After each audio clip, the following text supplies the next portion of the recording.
আজকের তাজা খবর এজিটি লাইভ 24/7 এ Tabuk ni Bishingaja Indonesia Kotor Koktumangka AGT Live 24/7 জনক আমাদের রাজ্যের ডাইরেক্টর জেনারেল পুলিশ অনুরাগ ধনকর একটা ভালো পুলিশ অফিসার, সুনামের সহিত দেশে বিভিন্ন ডিপার্টমেন্টে কাজ করেছে।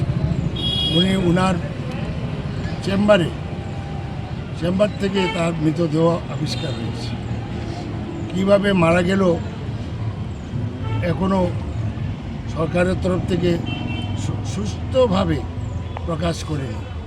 যদি বাথরুমের মধ্যে ফাঁস লাগিয়ে থাকে, কিসের মধ্যে ফাঁস লাগিয়েছে? ফাঁস লাগার সঙ্গে সঙ্গে সেখানে তো ফটো তোলা উচিত ছিল। প্রত্যেকের পকেটে তো মোবাইল আছে। তো এইসব দেখানো উচিত জনগণকে যে এইভাবে মরতেই তো পারে, ওটা আত্মহত্যাও করতে পারে।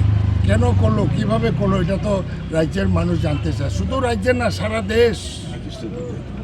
এবং আমরা হাইকোর্টের বিচারপতির নেতৃত্বে নিরপেক্ষ তদন্ত আমরা ডিমান্ড করেছি। অপোজিশন পার্টি শুধু মনে হয় যদি কিন্তু আছে, যার কারণে গভর্নমেন্ট থেকে তড়িঘড়ি কোনো ডিসিশন নিচ্ছে না। নেওয়া উচিত, খুব নেওয়া উচিত, কারণ অনেক সন্দেহ দাঁড়া বাড়ছে। এই যে অনুরাগ ধনকর ভারতে বিভিন্ন বড় বড় স্ক্যান্ডেলে উনি তদন্তে নেতৃত্ব দিয়েছে। নীরব মোদীর কেলেঙ্কারিতে উনি দক্ষতার সহিত ইনভেস্টিগেশন করেছে। বিভিন্ন প্রশ্ন দেখা দিয়েছে সারা দেশে, শুধু ত্রিপুরা নয়, সারা দেশ।